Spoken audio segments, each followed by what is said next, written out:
और जोर से यार, ये मजा नहीं आ रहा मेरे को।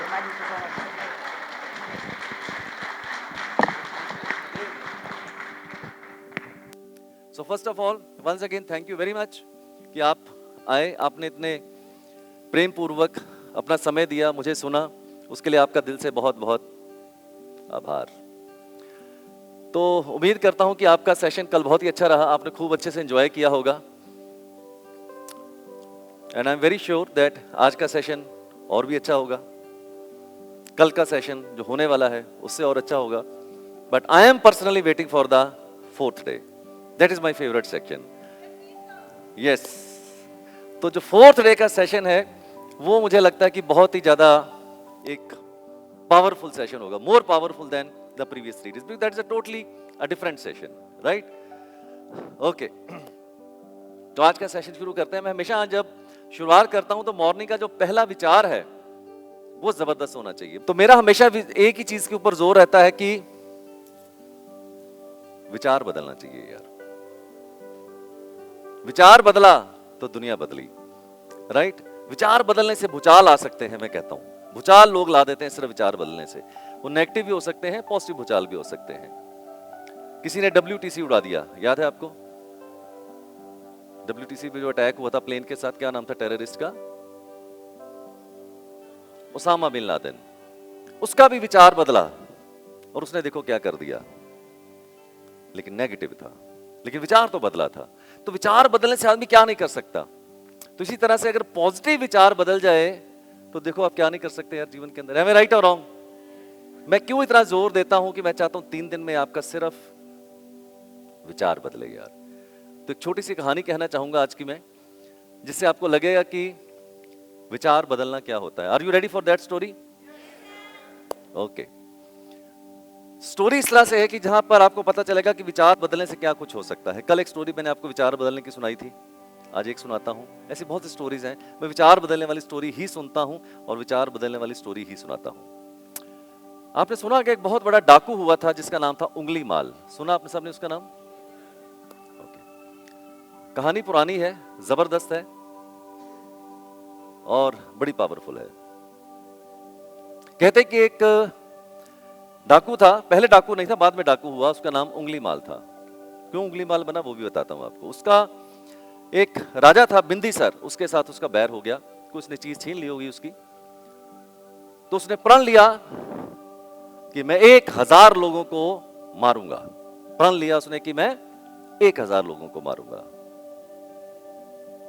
999 लोगों को वो मार चुका था, एक बाकी था उसकी प्रतिज्ञा को पूरा करने के लिए। तो इतनी दहशत थी उसकी कि जिस पहाड़ी पे वो रहता था वहां पर बोर्ड लगा दिए कि यहां पर जाना वर्जित है, यहां डाकू उंगली माल रहता है। लोग उस रास्ते पे जाने से भी डरते थे, कोई नहीं जाता था वहां पर। तो उस रास्ते से कहते कि एक बार महात्मा बुद्ध और उनका एक शिष्य था, वो गुजर रहे थे और महात्मा बुद्ध ने सोचा कि उसका रास्ता भूल गए और उधर जाने की उन्होंने कोशिश करी। तो शिष्य ने कहा महात्मा बुद्ध इधर मत जाइए। उसने बोला क्यों? उन्होंने कहा यहां बहुत ही खतरनाक डाकू रहता है, उसने प्रण लिया है 1000 लोगों को मारने का और सिर्फ एक बाकी है, तो आप मत जाइए इधर, रास्ता बदल दीजिए। तो महात्मा बुद्ध ने बोला शायद पहले तो मैं ना जाता, बट अब मैं रास्ता नहीं बदलूंगा, अब मैं रास्ता नहीं बदलूंगा, तुझे बदलना हो तो रास्ता बदल ले। तो उनका शिष्य चला गया, वो अकेले इस पहाड़ी पे चले गए। तो जैसे जैसे वो पहाड़ी के ऊपर जा रहे थे तो सामने उंगली माल। उंगली माल का मतलब था कि वो जिनकी भी हत्या करता था उनकी उंगली काट के उसकी माला गले में डाल लेता था। 999 लोगों की उंगली काट के वो माला गले में डाल के बैठा था। तो महात्मा बुद्ध जैसे आए, बहुत तेज था उनके, बहुत तेज। तो जैसे उंगली माल ने उसको देखा, उसने बोला ए महात्मा, ए सन्यासी रुक, तुझे पता नहीं है कि मैं प्रतिज्ञा में हूं और एक ही आदमी की हत्या करना चाहता हूं और आज तेरी बारी है तो रुक। महात्मा बुद्ध ने बोला मैं तो 50 साल पहले रुक गया था, अब तेरी बारी है। तो बोला मैं तेरी हत्या कर दूंगा। तो बोला डरता क्यों है? कर। बोला डरता? मैं नहीं डरता हूं, मैं भी क्षत्रिय हूं और तुम भी क्षत्रिय। महात्मा बुद्ध क्षत्रिय थे। तो बोला चल मार मेरे को। उन्होंने बोला मैं सच में मार दूंगा। उसके हाथ मुझे लगता है कांप रहे होंगे उंगली माल के, क्योंकि वो तेज शायद उनका बर्दाश्त नहीं कर पा रहा था। तो उसने बोला मैं सच में मार दूंगा। महात्मा बुद्ध ने बोला अरे इतना सोचा नहीं करते, तू मार। तो जैसे ही उसने अपना बर्छा उठाया तो उसने बोला मार। महात्मा बुद्ध ने बोला रुक, एक शर्त है मेरी। तो बोला बोल क्या शर्त है, तेरी आखिरी शर्त क्या है। तो महात्मा बुद्ध ने बोला ये जो सामने वृक्ष है इसकी एक टहनी काट ले। उसने फटाफट टहनी काटी। जब टहनी काटी तो महात्मा बुद्ध मन ही मन मुस्कुराए। उसने बोला बात तो मान रहा है, इसका मतलब बात मान रहा है तो इसकी बदलने की संभावना भी है। तो बोले अब इसको दोबारा से जोड़ दे, इस टहनी को जो काटा था दोबारा से जोड़ दे। तो उंगली माल ने बोला ए सन्यासी तू पागल है क्या, जिसको एक बार काट दिया जाता है वो दोबारा जुड़ता नहीं। तो महात्मा बुद्ध ने बोला मैं भी तो यही बोल रहा हूं, काटना बहुत आसान है, जोड़ना बहुत मुश्किल है। तो ऐसे पलट गए। ये बात उसके मन को तीर की तरह चुभ गई कि जिसको काटा है उसको दोबारा से जोड़ा नहीं जा सकता। आंसुओं से उसकी आंखें भर गई और बर्छा उसका वहीं पर गिर गया और महात्मा बुद्ध वापस लौट गए। तो उन्होंने बोला कि ये मेरे पीछे पीछे जरूर आएगा। आंसुओं से भरा हुआ था महात्मा बुद्ध, आगे आगे और उंगली माल उसके पीछे पीछे, और वो सन्यासी हो गया। तो मैं आपसे पूछता हूं, एक उंगली माल जैसा हत्यारा डाकू सन्यासी हो सकता है विचार बदलने से, तो आप क्यों नहीं और मैं क्यों नहीं यार। हो सकता है, मैं बताऊं आपको, मैं सच में कहता हूं, मैं आपको कुछ ऐसी बातें नहीं बोल रहा हूं जो मेरे अनुभव से नहीं गुजरी है। मैं आपको वही बता रहा हूं जो मेरे अनुभव से गुजरी हुई है। ट्रस्ट में, मैं अपने दिल पे हाथ रख के बोलता हूं, मेरा रीबर्थ हो गया है पिछले 5 साल पहले मेरा रीबर्थ हुआ है। विचार बदल दिया मैंने, ऐसे गोल बना दिए हैं कि ये कर दूंगा और 100% कर दूंगा, और नहीं भी कर पाया तो कम से कम ये अफसोस नहीं होगा कि मैंने प्रयास नहीं किया था। आसमान में अगर चांद है तो चांद की तमन्ना है मुझे छूने की, नहीं भी ला पाए चांद तो क्या हुआ, तारे तो कुछ तोड़ ही लागे, तो कर देंगे यार, बहुत कुछ कर देंगे, राइट। तो मैं चाहता हूं आपका विचार बदले। मैं ऐसा टीचर हूं जो ये आपको समझाने की कोशिश करता हूं कि मैं सिर्फ आपकी उंगली पकड़ूंगा, चलना सिखा दूंगा, फिर उंगली छोड़ दूंगा आपकी। मैं सच में कहता हूं, मैं आपकी उंगली छोड़ दूंगा। आप भी जब बच्चे थे तो आपके माता पिता ने आपकी उंगली पकड़ी, आपको चलना सिखाया, उसके बाद उंगली छोड़ दी, आप खुद चल रहे हैं। अगर आपके माता पिता सारी जिंदगी आपकी उंगली पकड़ के आज तक चलाते तो क्या आप चल पाते? नहीं चल पाते। तो मैं अच्छा टीचर उसी को मानता हूं, अच्छा पेरेंट्स उन्हीं को मानता हूं जो बच्चे को चलना सिखाते हैं, उसके बाद छोड़ देते, सिर्फ नजर रखते हैं उसके ऊपर। तो मैं चाहूंगा कि कुछ ऐसे सोल्यूशन मेरे से मत मांगे कि सर मेरा नॉनवेज भी छुड़ा दीजिए, इस को भी कर दीजिए, उसे भी कर दीजिए। मैं वो नहीं हूं, मैं नहीं कर पाऊंगा आपके लिए। मैं आपको मार्ग दिखा सकता हूं, किस मार्ग पे चलोगे तो ये होगा, इस मार्ग पे ये चलोगे तो ये होगा। और आपको फिर रिपीट कर देता हूं, आप शेर हो, शेर हो, शेर बनना नहीं है, शेर हो। सिर्फ भेड़ों के बीच में फंस गए थे, तो आज कम से कम भेड़ों से अलग नजर आ रहे हो, तो कि आप यहां पर बैठे हैं, तो ये प्रमाण है इस बात का कि आप उन भेड़ों से हट के यहां बैठे हैं, तो शेर तो आप हैं। बस इस विचार को मत जाने देना कि आप शेर हो यार, ये विचार अपने अंदर कायम रखना। And I can tell you, you can roar more than a lion, I can tell you, उससे भी ज्यादा रोर कर सकते हो, राइट। तो मैं चाहता हूं कि आप इन 3 दिनों में शेर बन के जाना यहां से। ओके, चलिए, ग्रेट। ओके, चलिए शुरू किया जाए आज का session. Sir, this is the agenda for today's day. Impact of numbers, repetitive numbers, कि आपकी डेट ऑफ बर्थ में कौन सा नंबर कितनी बार रिपीट होता है। कल बहुत से लोगों ने मेरे से पूछा था सर 7 का अंक 2 बार आ जाए, 5 का अंक 2 बार आ जाए, 1 बार आ जाए तो क्या होगा। फिर जब नंबर प्रेजेंट होते हैं तो कुछ एब्सेंट भी होंगे, सबके होते हैं, मेरे भी हैं, आपके भी हैं, तो उनका क्या इंपैक्ट आएगा। कल बहुत से लोगों ने पूछा था मेरे थे कि सर रेमेडीज बताइए, तो रेमेडी के हमारे 4 चरण होंगे, 4 स्टेप्स होंगे। How to fill the missing numbers, remedy part 1, वो मैं आज आपको बताऊंगा। Then role of conductor number, master conductor number, और फ्यूचर ट्रेंड। फ्यूचर ट्रेंड का मतलब जिसके लिए सारी दुनिया परेशान है। एस्ट्रोलॉजर के पास लोग क्यों आते हैं, न्यूमरोलॉजिस्ट के पास लोग क्यों होते हैं कि सर बताना मेरी शादी कब होगी, संतान कब होगी, मकान कब होगा, दुकान कब होगी, प्रमोशन कब होगी, विदेश कब जाऊंगा, वीजा कब लगेगा, and so many other things. तो फ्यूचर का ट्रेंड मतलब आपके आने वाले साल कैसे होंगे। जैसे कि मैंने कल आपको बोला था, to take the right decision at the right time is all about the success. तो कैसे पता चले कि राइट टाइम है मेरा, इसका मतलब अगर पहले से हमें संभावना लग जाए कि यार इस टाइम पे ये अगर मैं डिसीजन लूंगा तो मेरा डिसीजन बेहतर होगा, तो हम उसकी एक आपको बताएंगे कि आने वाले साल आपके कैसे होंगे, आपके महीने कैसे होंगे, आपका दिन कैसा होगा, ताकि और भी आप अच्छे तरीके से उसको देख पाए। Right, and role of colours. Now सबने अपने अपने बर्थ चार्ट यार जरूर सामने रखना प्लीज, मेरी रिक्वेस्ट है आपको, जितने भी लोग बैठे हैं सब अपना अपना बर्थ चार्ट सामने जरूर रखें और कोरिलेट करने की कोशिश करें कि जो यहां पर समझाया जा रहा है क्या आपके ऊपर वो लागू होता है या नहीं होता है, और होता है तो कितना होता है। तो क्योंकि आप ही बेस्ट जज हो, मैं तो यहां लिख दूंगा बट कोरिलेट आपको ही करना पड़ेगा उसके साथ। ठीक है जी। बर्थ चार्ट के अंदर जो 9 ब्लॉक्स हैं 1 से लेकर 9 तक के, कौन सा ब्लॉक किस नंबर का है और वो ब्लॉक किस पर्सनैलिटी के ट्रेट को रिप्रेजेंट करता है, कौन सा ब्लॉक किस नंबर का है और वो नंबर आपकी पर्सनैलिटी के कौन से ट्रेट को रिप्रेजेंट करता है। बट एक ही गड़बड़ होने की संभावना है कि अगर आपने यहां ड्राइवर और कनेक्टर को बीच में ले आए, वो नहीं लाना बीच में आपको। राइट, तो नंबर वन का जो ब्लॉक है वो रिप्रेजेंट करता है आपकी कम्युनिकेशन को। जैसे सपोज किसी की डेट ऑफ बर्थ में 1 का नंबर 1 बार होगा, किसी का 2 बार होगा, किसी का 3 बार होगा, किसी का 4 बार होगा, एंड सो ऑन। इसका मतलब वो ब्लॉक हमें यह बताएगा कि इसकी कम्युनिकेशन कैसी है। राइट, जैसे कुछ लोग कम बोलते हैं, कुछ ज्यादा बोलते हैं, कुछ बहुत ज्यादा बोलते हैं, कुछ इंट्रोवर्ट होते हैं, अपनी बात नहीं कह पाते। इसका मतलब उसकी जो कम्युनिकेशन है वो बताएगा नंबर 1 का ब्लॉक। नंबर 1 अगर आपके बर्थ चार्ट के अंदर 1 का अंक 1 बार आता है तो ये हमें बताता है good communication but not able to express efficiently. Communication is not a problem, communication है बट अपनी बात को उतनी मजबूती के साथ, उतनी क्लैरिटी के साथ नहीं बता पाते हैं। फिर आता है नंबर 2 का ब्लॉक, कि जो नंबर 2 का ब्लॉक है वो आपके बर्थ चार्ट में क्या रिप्रेजेंट करता है। वो बताता है कि आप कितने सेंसिटिव हैं, कितने संवेदनशील हैं, कितनी आपकी इंट्यूशन पावर है। कुछ लोगों की इंट्यूशन पावर बड़ी स्ट्रांग होती है, अचानक कुछ ऐसी बात बोल देना जो सत्य हो जाती है, कि उसकी इंट्यूशन पावर कैसी है, संवेदनशीलता कितनी है, वो नंबर 2 का ब्लॉक हमें बताता है।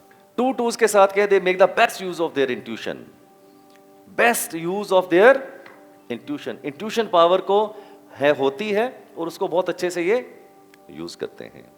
अगर आपके बच्चे में आपके अंदर 2 का अंक 3 बार आ गया तो डिप्रेशन में जाने के चांसेस बहुत ही प्रबल होंगे। तो ऐसे बच्चों के साथ अपना टाइम जरूर स्पेंड कीजिए, उनको पूछिए क्या हुआ आज, क्या किया था, कहाँ घूमे थे, सब ठीक ठाक है। तो उसके अंदर की जो डिपॉजिट हुआ है उसको थोड़ा सा बाहर निकालने की कोशिश कीजिए, अदरवाइज डिप्रेशन में जाने के चांसेस हो सकते हैं। अगर आपका 2 का अंक 3 बार आता है, 2 बार से भी हो सकता है बट 3 वाला भी डिप्रेशन में कभी कभी जा सकता है। अगर आपके पास 3 का अंक 2 बार आता है रीना, तो अगर आपके पास 3 का अंक 2 बार आता है तो आप राइटर अच्छी हो सकती हैं, कविताएं अच्छी लिख सकती हैं, राइट, लिरिसिस्ट अच्छी हो सकती हैं। Ability to channel their creativity to the good ideas, तो आप अपनी क्रिएटिविटी को कैसे चैनलाइज कर सकते हैं, राइट। तो ये सारे ट्रेट्स आपको देखने को मिल सकते हैं। 5 का नंबर है तो 951 भी आ रहा होगा। इसका मतलब जो होनी चाहिए थी सफलता वो अगर नहीं है तो उसके बीच में कौन सी कड़ियां आपकी टूट गई हैं, वो हम 3 दिन में पूरी कोशिश करेंगे कि उन कड़ियों को दिखा पाए कि मैडम ये कड़ियां आपके मिस हैं। ओके, ये कड़ियां उठाइए, जोड़िए और उसको पुल को गिरा दी, बना लीजिए आप दोबारा। We will try our level best कि वो मैं आपको फिल्टर जरूर दिखाऊंगा। Now number 5, emotionally well balanced. Well balanced but what, emotionally love to motivate others. Now number 3 वाला जो था वो भी दूसरों को मोटिवेट करने में मजा लेता है, इंस्पायर करने में मजा लेता है, और ये भी लेता है, बट दोनों का अलग अलग है। वो इसलिए मजा लेता है कि वो ज्ञान का प्रदर्शन करना चाहता है। जिसका नंबर 3 आता है 1 बार 2 बार, वो भी दूसरों को इंस्पायर करता है, बट उसकी इंस्पिरेशन कैसी है, कि मैं तेरे को दिखा सकता हूं कि मुझे पता है, इसका क्या है, अलग तरह की है। वाकई आपके साथ ये अनकंडीशनली आपकी मदद करना चाहता है, दिखाना नहीं चाहता आपको। वो दोनों में डिफरेंस है, right. Don't like interference, interference इनको पसंद नहीं है। कैन नॉट बी पुश्ड, वही सारी बातें एक से ज्यादा एक ही बार आ रही। वर्सेटाइल, वर्सेटाइल का मतलब होता है किसी भी सांचे में ढाल दो, बहुत बढ़िया कर लेंगे ये, किसी भी सांचे में ढाल दो। अमरीश पुरी था ना, आई से दैट्स अ वर्सेटाइल एक्टर। गुंडा बना दो, पिता बना दो, करेक्टर दे दो, versatile actor. But these are the people who are very versatile. कोई भी चीज पकड़ा दो इनको, ये वहां पर उसको फिटफाट। Eating habits to be monitored, focus on lifestyle. Eating habits को थोड़ा ध्यान देना चाहिए। ये थोड़ा सा ना फूडी होते हैं, ज्यादा खाने की कोशिश करते हैं लाइफ के अंदर, right. And then romantic, romantic, romantic, right. Trust me, किसी के भी 7 का अंक अगर 2 बार आता है तो आपकी मैरिज को समझ लो इसने आंख, ग्रहण वाली आंख लगा दी है। 7 का अंक अगर 2 बार, मैं ये नहीं कहूँ मैरिज खराब होने वाली है या कुछ होने वाला है, ऐसा नहीं कह रहा हूं, बट मैं ये भी कह रहा हूं कि इसकी नजर जो है 777 की आपकी मैरिज को डिस्टर्ब करने की पड़ गई है आपके ऊपर। Have their own unique methods to solve intricate problems. इनका एक अपना यूनिक मेथड होता है कि कैसे चीजों को सॉल्व करना है, अपना यूनिक मेथड होता है। शास्त्रों की बात नहीं करेंगे, किताबों की बात नहीं करेंगे। 777 आता है, इनको बोलो यार ये काम ठीक करके हो जाएगा भाई साहब, हो जाएगा। कैसे सर? आपका काम हो जाएगा, अपने ढंग से काम ठीक कर देंगे जो कहीं नहीं लिखा होगा। तो they have their own unique way to do the things. Spiritual भी हो सकते हैं, रिलीजियस भी हो सकते हैं, ओकल्ट में भी जा सकते हैं। Now easily attractive towards opposite sex. चाहे तो काम में चले जाओ, तो चाहे राम में चले जाओ। आपके पास काम और राम दोनों बराबर खड़े हैं जिसके पास 777। इट इज योर चॉइस कि आप काम को चुनते हैं या राम को चुनते हैं। तो ये उसने बोला है कि easily attractive to the opposite sex, but at the same time वो कहता है स्पिरिचुअल भी हैं, रिलीजियस भी हो सकते हैं। ये ईदर ऑफ द टू जा सकते हैं। ये should avoid partnerships. Trust me, $1 million advice, if at all you have 77, 777 into your birth chart, partnership is suicidal for you. Partnership is suicidal. क्यों? क्योंकि इनको धोखा होने की चांसेस प्रबल हैं। और अगर पार्टनरशिप है तो इसका मतलब आपने धोखे को इनवाइट कर लिया कि आजा, दे मुझे धोखा। प्राण जाए पर वचन न जाए, खुदार। मौत मंजूर, मात मंजूर नहीं। ये 8 का करैक्टर है। तो बहुत ही कंस्टिशियस होते हैं, खुदार होते हैं, जल्दी से किसी से मदद मांगना इनको अच्छा नहीं लगता, right. Prefer to experience things themselves rather than taking the word of others. अपने तजर्बे के आधार के ऊपर चीजों को परखेंगे, ना कि ट्रस्ट कर लेंगे किसी के ऊपर। ह्यूमैनिटेरियन नंबर, 9 नंबर किसका है? Humanitarian number, right. Intelligent, ambitious, desire to improve themselves. We all people sitting here are very very lucky कि हम लास्ट सेंचुरी में पैदा हुए और 9 का नंबर कम से कम एक बार तो हमारे पास आएगा ही आएगा। We all are very very fortunate. So this is Conceptual question. yes, one question. As I said, I have twin daughters. So the new birth chart is the same. होएगा, बिल्कुल same 23/9/1999. Personal year same. सबको same चलेगा। Sir, एक को she is very successful. She is doing the course of her choice. The second one is struggling because she is not able to get the college of her choice. बैठिए। इनका सवाल बहुत ही बढ़िया है कि डॉटर्स ट्विंस हैं, mail और female भी नहीं है। मेल और फीमेल होते तो शायद कुआ नंबर अलग होता। जब सेम जेंडर है तो एक तरफ जा रहा है, दूसरा एक तरफ क्यों जा रहा है, राइट। पहले तो इनके लिए तालियां यार। मैं सच में बताऊं, I love these kind of questions. अगर ट्विंस हैं तो दोनों, अगर हम डाटा, पहले तो हम डाटा की बात करते हैं कि अगर 100 ट्विंस का डाटा लिया जाए तो आप पाएंगे कि 90 के साथ ऐसी प्रॉब्लम नहीं आती है। जो 10 के साथ आती है, जिसमें आप भी हो सकते हैं, उसका कारण सिर्फ एक, कोई 2 कारण नहीं है। क्योंकि ड्राइवर, कनेक्टर, कुआ, चार्ट पर सबको सेम है। एक ही फैक्टर है जिससे उसके चांसेस हैं, वो है नेम के स्पेलिंग, क्योंकि वो दोनों अलग हो जाएंगे। दोनों के नेम के स्पेलिंग अलग हो जाएंगे, तो वो जो है आपको बिल्कुल अलग कर सकता है। और नेम के spelling 30 to 40%, even 50%, even more than this can impact your thought process, your mind, your success. It can.